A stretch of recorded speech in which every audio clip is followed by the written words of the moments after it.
I'm back, PiperDoug on the farm, and today it's haying season.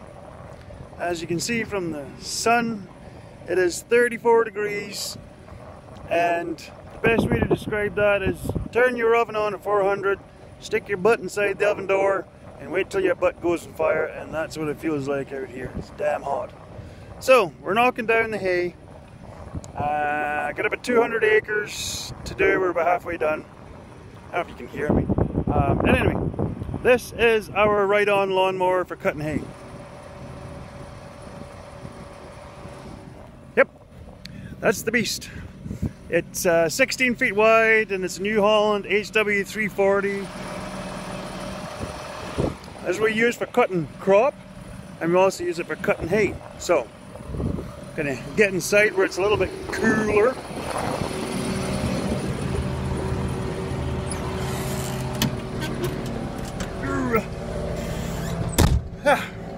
So yeah, it's a little bit cooler. Air conditioning's having a hard time keeping up today. So, take you for a ride along.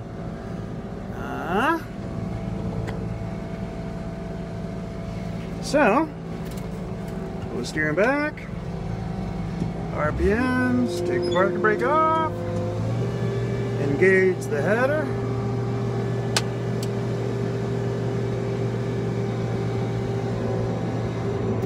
There we go.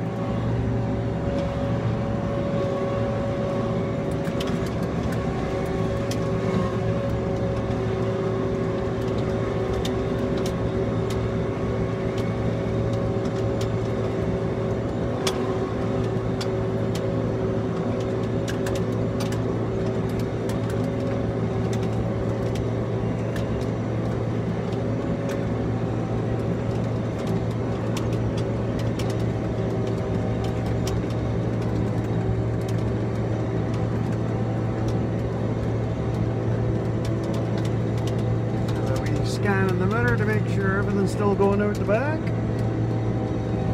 A little bit hard going here where it goes down in the heavier soil. It's a tough cut.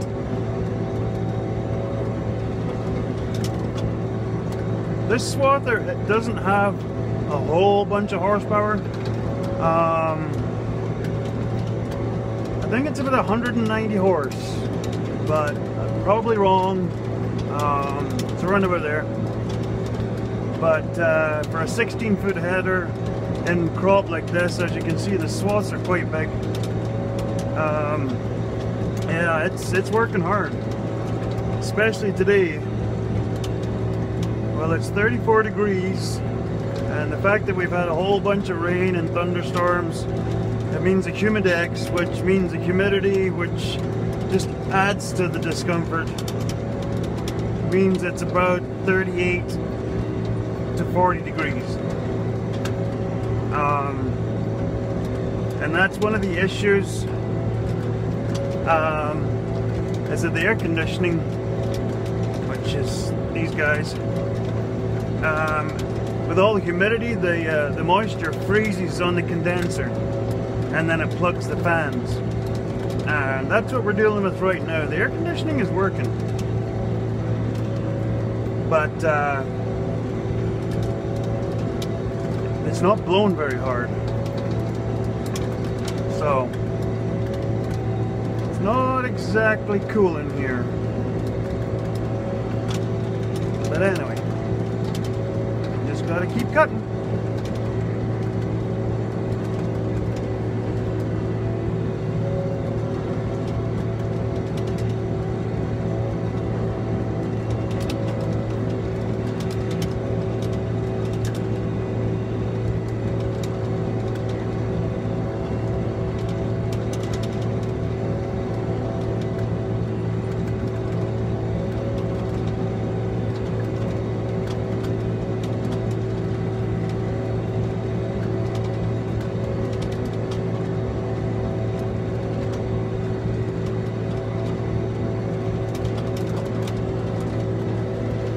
And if you can make out those little piles of dirt,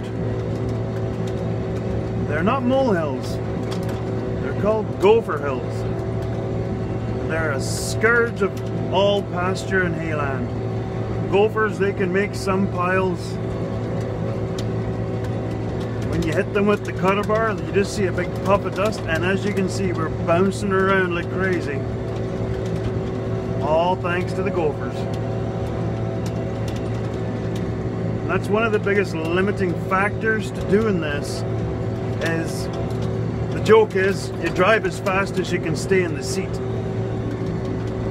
because when you get bouncing and that header's banging up and down like that, yeah, you can break stuff real fast. But it's not all like that. Like, some of the heavier ground is fine, and then some of the lighter ground is fine. There's no real pattern to where these little buggers make their homes. So here's another patch, flat in the ground. It's got a creep through here, or you plug up on the crimpers and the conditioner. See, that's what actually crushes the stem of the hay and helps it dry out faster. So that's what the purple flower, you can see if you can make the color out here. The purple flower, that is alfalfa. It's growing more on lighter land because it has very, very deep roots. So it can access water that the grass won't. That's why it's such a healthy crop over here. Because normally, stuff doesn't do so well on this hilltop here because it is quite sandy. But alfalfa does just fine. And as you can see, we've got marshmallows growing on the end of the fields. It's quite actually quite a good crop of marshmallows here.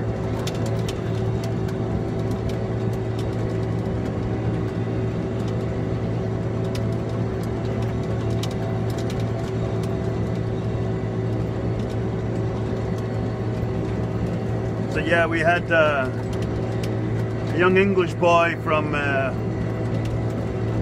over a little east of here, and he came over with his baler wrapper.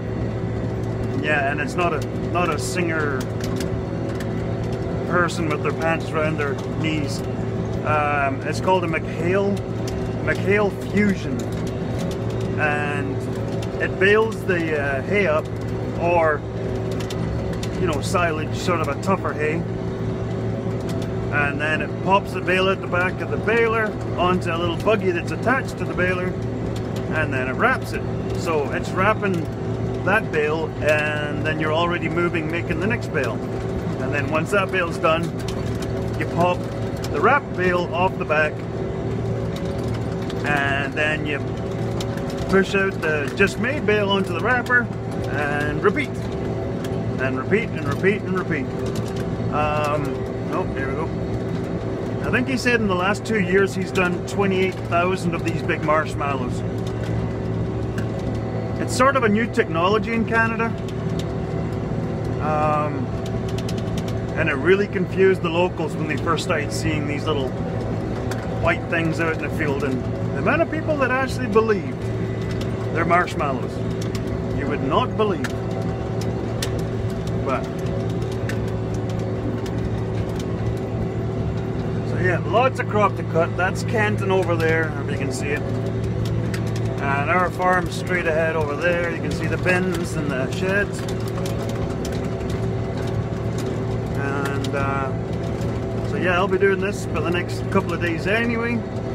And then probably by the time I'm done cutting, I'll just be hooking up to my baler and making normal hay with the rest of the field. We just did the marshmallows to get the headlands off so we can get cutting and turning on the end of the rows. So yeah, they're done.